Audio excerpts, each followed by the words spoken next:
ফেসবুকে এই 6টি ভুল কখনো করা যাবে না। আর যদি এই 6টি ভুলের একটি ভুল করে থাকেন তাহলে আপনি কখনো মনিটাইজেশন পাবেন না।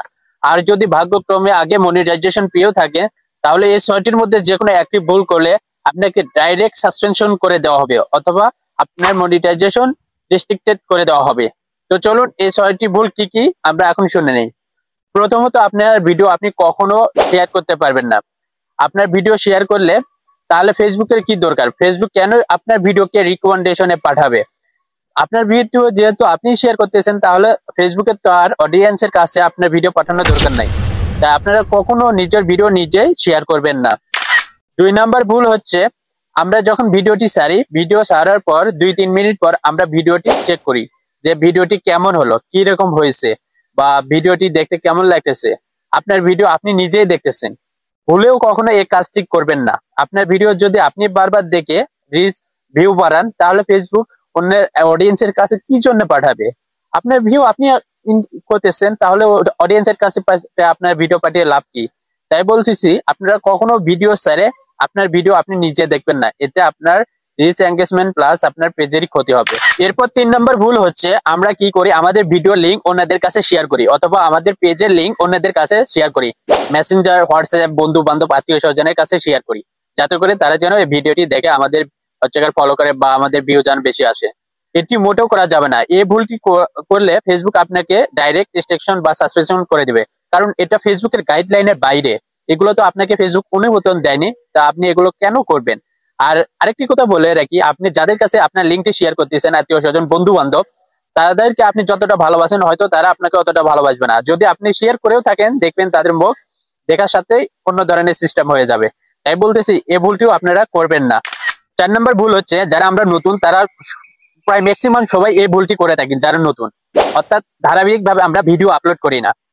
একদিন আপলোড করে 2-3 দিন পরে আমাদের ভিউ আসে না, মন খারাপ হয়ে যায়। এই জন্য কি করি, আমরা মাঝখানে যে ফেসবুকে আর কাজই করবো না, ফেসবুক থেকে বের হয়ে যাব। তখন কি করে, আমরা 2 দিন আর কোনো ভিডিও আপলোড করি না, অথবা আমরা একদিনে 3-4টে ভিডিও আপলোড করি। 3-4টে ভিডিও আপলোড করার পর পরের দিন আমরা কাজে ব্যস্ত বা অন্যান্য কাজে ব্যস্ত, পরের দিন দেখবেন আর একটা ভিডিও দেই না। আর এভাবে যদি কাজ করেন তাহলে এটা তো ফেসবুকের নিয়ম অনুযায়ী কাজ হলো না। আপনি যদি ফেসবুকে কাজ করতে চান কন্টিনিউ ধারাবাহিকভাবে 2টে দেন, একটা দেন নিয়মিত, যেটা দিবেন কন্টিনিউ ধারাবাহিকভাবে দিতে হবে। এভাবে কাজ করলে ফেসবুকও মনে করবে যে আপনি আসলেই ফেসবুকে একজন কাজ করার জন্য আসছেন। আর এভাবে কাজ করলে আপনার রিচ এঙ্গেজমেন্ট বৃদ্ধি থাকবে, প্লাস আপনার ভিডিওতে আস্তে আস্তে ধীরে ধীরে প্রথম দিকে অল্প ভিউ আসলে আস্তে আস্তে ভিউ আপনার বাড়বে। আর এটাই হচ্ছে নিয়ম, ফেসবুকের নিয়ম অনুযায়ী আপনাদের কন্টিনিউ ভাবে ধারাবাহিকভাবে পোস্ট করতে হবে। এরপর 5 নাম্বার যে ভুলটি আমরা করে থাকি হচ্ছে কপি পেস্ট। অন্যের কোনো কিছু ভালো লেগেছে সেটা আমরা কপি পেস্ট করি, ফটো বা ভিডিও, এটা আমাদের পেজ বা প্রোফাইলে দিয়ে থাকি। এটা ভুলেও করা যাবে না। এ ধরনের ভুল করলে আপনার যদি মনিটাইজেশন থাকে অবশ্যই আপনার পেজটি একসময় না একসময় সাসপেন্ডেড হয়ে যাবে, অথবা আপনার হচ্ছে প্রোফাইল বা পেজে রেস্ট্রিকশন দেওয়া হবে। তো আমরা এ ধরনের ভুল কখনোই করব না। যদি আমাদের কোনো কিছু ভালো লাগে সেটা আমরা নিজে থেকে তৈরি করব, কারো কিছু দেখে ভালো লাগছে নিজে তৈরি করব, এটা অনেক ভাইরাল হবে এবং এতে আপনার ভালো লাভ হবে। আর 5 নাম্বার যে ভুলটি হচ্ছে, এটা অনেক বড় মারাত্মক ভুল। এটি আমরা নতুনটাই বেশি করে থাকি। এটি হচ্ছে আমরা না বুঝে অনেক কিছু অনেক ধরনের ভিডিও আপলোড দিয়ে থাকি, যেগুলো হচ্ছে ফেসবুকের গাইডলাইনের বাইরে। যেমন হচ্ছে সেক্সুয়াল জাতীয় ভিডিও, প্লাস কোন ছোট বাচ্চাদের উলঙ্গ জাতীয় ভিডিও, প্লাস হচ্ছে কোথাও অ্যাক্সিডেন্ট হয়েছে, যে জায়গায় বাজেভাবে অ্যাক্সিডেন্ট হয়েছে, অনেক রক্তাক্ত হয়েছে, এই ভিডিও কি করি আমরা চট করে ফেসবুকে ছেড়ে দিই। এটা হচ্ছে যে অনেক ভিউ আসবে, অনেক কিছু হবে।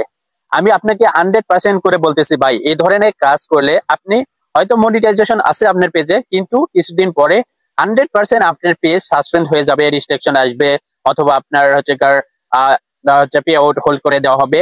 যে কোনো একটি সমস্যা হবে এবং আপনাকে চিরতরে আপনার পেজটি হারাতে হবে। তাই বলি আপনারা ফেসবুকের কিছু গাইডলাইন যেগুলো আছে এগুলো একটু ফলো করেন, যেগুলো গাইডলাইনের বাইরে চলে যায় এগুলো কাজ করেন না। ফেসবুকের সব যে নিয়মগুলো আছে সেই নিয়ম অনুযায়ী কন্টিনিউ ভিডিও আপলোড করেন এবং নিয়ম ফলো করেন, তাহলে আপনারা আপনার পেজটিকে সুরক্ষিত রাখতে পারবেন এবং সকল ধরনের রেস্ট্রিকশন সাসপেন্ড থেকে আপনাদের পেজটিকে রক্ষা করতে পারবেন। তো গাইস, আশা করি আপনাদের উদ্দেশ্যে যে 6টি ভুলের কথা বললাম এগুলো আপনারা মেনে চলবেন, মেনে চলে আপনারা ফেসবুকে কাজ করবেন।